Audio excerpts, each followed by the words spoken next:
좀 여자한테 먹기.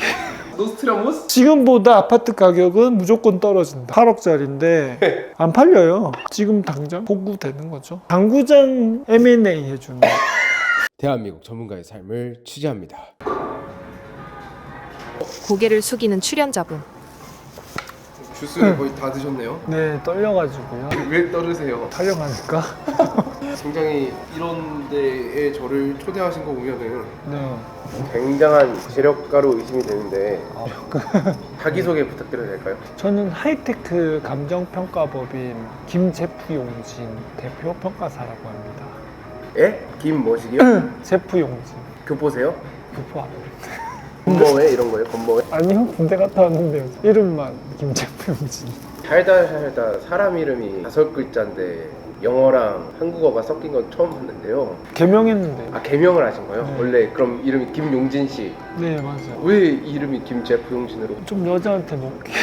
그게 먹혀요? 그럼 저도 제프를 넣어볼까요? 네. 제프 말고 추천해 주실 거 있나요? 에릭 혁도? 알겠습니다. 에릭 추천 받았습니다. 네. 하이테크 감정평가법인 대표님이라 했잖아요. 네. 뭐 하는데요? 감정평가법인이고요. 감정평가법인이 감정이라는 게 심리상담 이런 거예요? 자산에 대한 가치를 측정하는 건데 약간 지적 측량, 토지 측량하는 것처럼 저희도 이제 여러 가지 자산에 대한 가치를 측정하는 겁니다. 아, 자산에 대해서 측정을 해주는 그걸 해주고 이제 돈을 받으시는 거예요? 그렇죠. 근데 죄송한데 그걸 왜 해요? 자산 무식하면 측정을. 그냥 용감하다는 게 그거를 이런 그냥 걸까? 그거를 제가 예를 들어 이게 있잖아요, 이거 네. 이게 내가 5만 원에 팔 거면 5만 원 되는 거 아니에요? 그거는 일반인들이 그렇게 하는 건데 가격을 측정해야 되는 제3자에 의해서 측정해야 되는 경우가 있어요. 예를 들면 자회사 간의 거래 시 불공정, 탈세의 그런 문제가 있을 수 있으니까 제3의 기관에서 가치를 측정하게 법적으로 돼 있어요. 아, 예를 들면 아까 말했던 우리 회사 내 뭐 회사끼리 내가 큰 회사가 있고 밑에 뭐 자회사 이렇게 있는데 서로 이제 돈 장난 칠 수 있으니까 네, 부정부패를 막기 위해서 존재하는 제도고 저희가 그게 일부분인 거예요. 굉장히 정의로운 일을 하시네요. 감정평가라는 거는 판사에 비슷한 정의롭게 뭔가 측정을 하지 않으면 아주 강한 처벌을 받게 됩니다. 그래서 이제 윤리가 중요하고. 근데 오늘 여기 저를 이렇게 이런 비싼 데 초대를 하셨는데 여기 뭐 미팅이 있으셨나요? 저희 집이 여긴데요. 집이 여기라고요? 집 구경 좀 가도 돼요? 네. 이 그림을 직접 그리신 거예요? 아, 그거 비싼 겁니다. 삼다수를 들고 있는 이게 뭐죠? 그거는 비싼 거예요. 얼마예요, 이 그림이? 오, 이거 뭐 박, 제프, 뭐 용진 씨 이런 거 장유희 작가 그림인데 다 장유희 작가 그림입니다. 와, 아니 근데 이게 약간 좀 제가 뭐 예술적인 감각이 좀 떨어졌는데 사람 코가 2개인데 혀가 메롱하고 있는 건가요? 장유희 작가는 가나 아트 작가입니다. 그림당 대략 가격이 얼마예요? 모르겠는데? 그래도 뭐 다 합치면 억대는 되지 않을까요? 억대라고요? 네. 근데 조명이 이 조명은 힘듭니까? 아니요 좀 신기한 조명이네요. 아, 저희는 집에 조명을 이렇게 켜고 살거든요. 아, 유튜브 하려고 조명 사신 거 아니에요? 제 여자친구 틱톡 할 때 쓰는 건데. 친구분이 틱토커셔서 네. 와, 여기서 이렇게 딱 이게 내려다 보면 얼마나 이제 세상이 조그맣게 보이겠어요. 세상을 다 가진 기분 아닙니까? 아, 그 정도는 아닌데. 아니 너무 세상이 너무 조그맣게 보이니까 신기하다. 이렇게 올라와 본 적이 없거든요. 항상 이런 기분을 느끼고 사십니까? 아, 무슨 말을 해야 될까요? 감정평가사라는 직업이 네. 뭐 이렇게 돈을 많이 버나요? 평가사 돈 많이 못 버는데요. 근데 어떻게 이런 좀 높은 데에 비싼잖아요. 저는 이제 평가사 중에 네. 이제 탑. 정말 그의 정체가 궁금해진다. 하이테크 감정법인이 탑이다. 하이테크 감정평가 법인이 뭐 기준에 따라 틀리겠지만 네. 세무, 회계, 시가참조에서는 이제 탑이죠. 자, 평가라는 게 이제 목적이 여러 가지가 있는데 담보평가 시장, 네. 뭐 보상평가도 있고 네. 저희는 이제 시가참조. 세무사, 회계사 분들이랑 일 많이 하는 세무사 회계사들이랑 일 많이 하는 그쪽 분야에서는 우리가 1등이다. 아, 그쪽 특정 영역에서는 네, 저희는 금융 쪽 업무는 저희가 안 해서 아, 그쪽은 또 그쪽에 잘하는 사람들이. 이거 보니까 매출이 찾아보니까 매출 100억이라고 나오는데 사실입니까? 뭐 그 정도 가까이 되지 않을까 싶은데 저도 결산을 한 게 아니라서. 이러면 좀 이제 궁금한 게 아까 뭐 본인께서 말씀하셨는데 감정평가사 전문직이잖아요. 네. 전문직 그래도 돈 꽤 벌 수 있잖아요.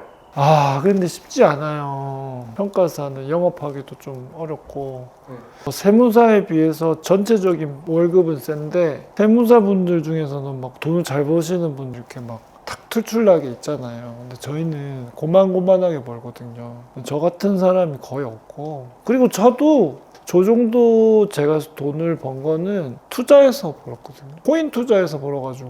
투자요? 코인에 세게 당한 기억이 있는 코인 피디 녀석. 투자요? 평가도 잘 벌긴 요즘 해요. 막 비트코인이 막 오른다던데. 네. 제가 비트코인 23만 원 할 때 샀고 이더 1,800원 할 때 혹시 예언가신가요? 뭐 그렇진 않은데 아무래도 좀 이제 남들보다는 좀 미래를 그래도 좀 보는 편이죠. 노스트라무스? 노스트라무스? 아니 그런 건 아니고 좀 아는 분야에서 확률이 높다.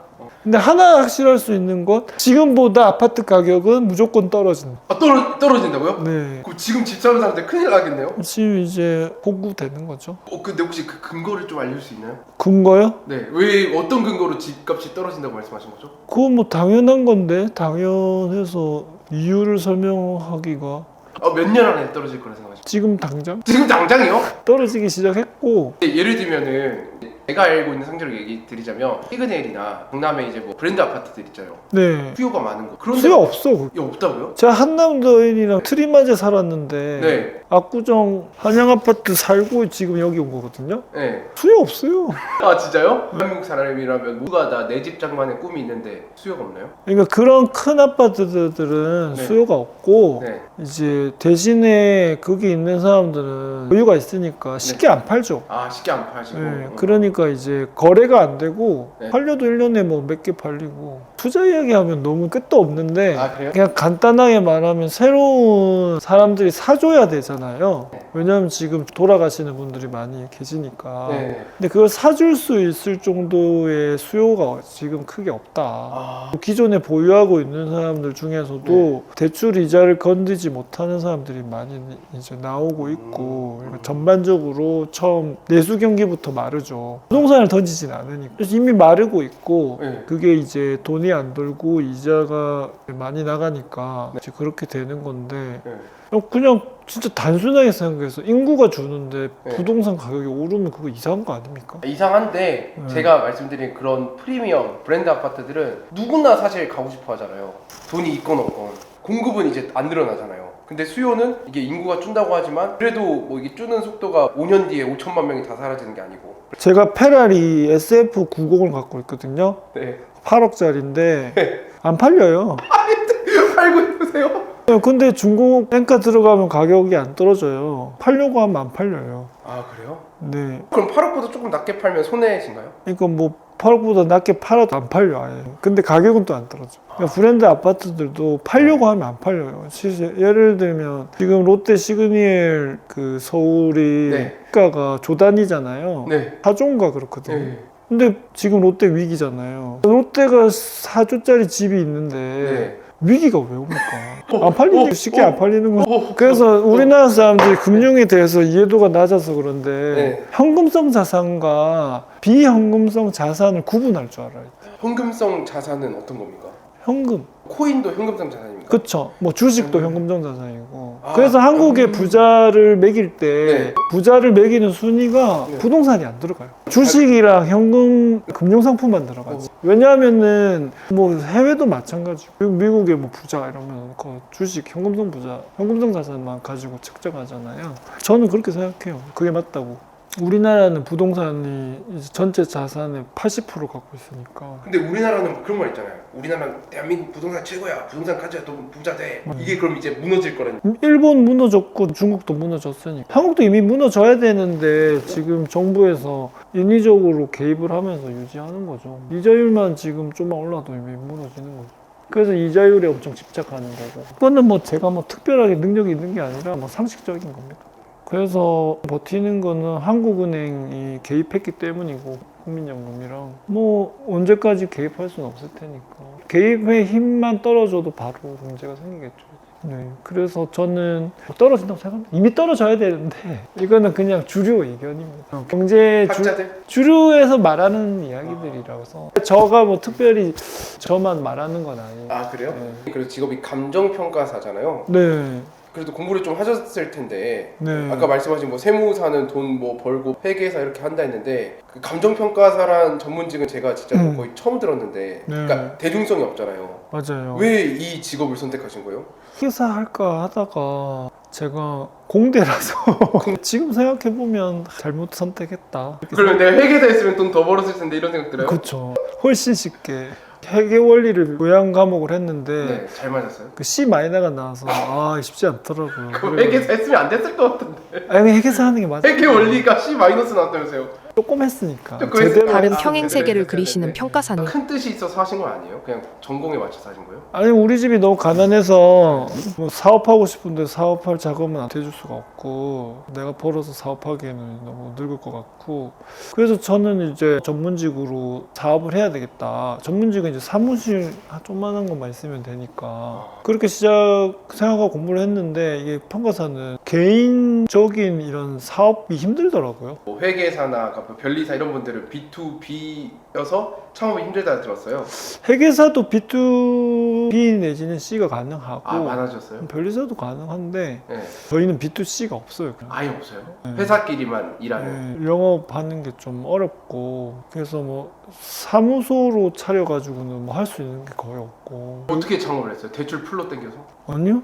평가법인 지사 아, 그러니까 예를 들면 큰 평가 법인이 있는데 거기에 지점을 하나 내달라로 시작하신 거예요? 네 아 그렇게 하다가 이제 내가 잘 돼서 내 걸 따로 낸 거예요? 그렇죠. 와 힘들어 근데 아까 가난하셨다고 했는데 얼마나 가난하셨어요? 현장에서 지가 이렇게 돌아다녀서 잠을 못 자는 그리고 집에 화장실이 없는 혹시 1950년도에 태어나셨어요? 아니요 제가 20살 때까지 20살 때도 이제 서울로 대학교 올라오면서 이제 그 집에서 탈출한 거지 그 집에서 우리가 이사간 게 아니고 나만 탈출한 거지 아 그 정도로 이제 가난해서 내가 공부로 집안을 좀 일으켜서 해야겠다. 의지할 데가 없으니까 그래도 머리는 좋으셨나 봐요. 머리 그렇게 안 좋아요. 고시 공부라는 거는 네. 의지가 중요하지 머리가 중요하진 않아요. 얼마나 걸리셨어요? 한 5년 했는데 확실히 어려운 시험인 게 한가 보네요. 도망가고 싶지 않았어요? 중간에 좀 포기했다가 대표님께서 막 영업도 하시잖아요. 영업 잘하죠. 근데 제가 볼 때는 그러니까 말투나 이런 게 저는 이제 목소리 굉장히 크잖아요. 맞아요. 근데 대표님 약간 내성적인 스타일 같은데 어떻게 영업을 했대요? 내성적인 성향일 수도 있는데 성대가 약해.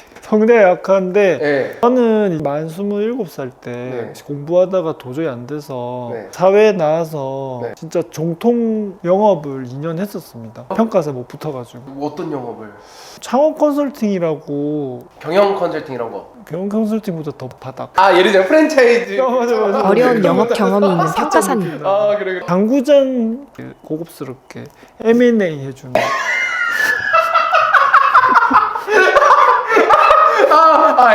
M&A가 제가 알기로는 그 변호사님들이 인수합병 회사끼리 네. 그거를 당구장과 기업 인수합하는 거 이제 당구장에 M&A를 하셨다? 네. 신종 직업을 하셨네. 네, 그거 해서 조금 벌어가지고 네. 중고차 딜러로 넘어가려고 했었는데 아버지가 이제 공부 다시 하는 게 좀 소원이라고 하셔가지고 여기까지 오기가 순탄치 않으셨네요.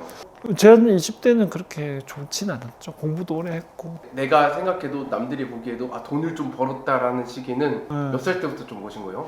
이제 평가사 붙은 게 30대 초반이니까 네. 붙고 나서 한 2년은 돈 못 벌었고요. 네. 수습하고 뭐 아는 게 없으니까 뭐 돈 잘 못 벌었고 한 2년 지나고서부터는 돈 좀 잘 벌었어요. 중반부터? 피나는 노력으로 이 자리까지 오신 거네요. 저는 피나는 노력은 하지 않아요. 아까 보니까 당구장 M&A 이런 거는 하려면은 굉장히 어려웠을 것 같은데. 즐기는 거죠. 지금도 열심히 사는 게 재밌어서 열심히 오. 이것저것 하는 거고 그냥 저는 재밌어요. 돈 버는 게 재밌고 일하는 게 재밌어요? 저는 돈 버는 게 삶의 목표가 아니에요. 저는 제 인생에 제 능력을 발휘하는 한번 해보고 죽는 게 제 목표고 사람들한테 도움을 주는 게 좀 웃길 수 있는데 제 주변 사람들은 그걸 다 인정할 겁니다. 제 주변 사람들은 그걸 100% 인정할 거예요. 근데 날 잘 모르는 사람은 뭔 소리냐 이럴 거예요. 그럴 수밖에 그렇게. 없지. 뭐 개소리냐라고 어. 생각할 수밖에 없고. 대표님 마지막으로 영상 보신 분들께 한마디 부탁드립니다. You can do it.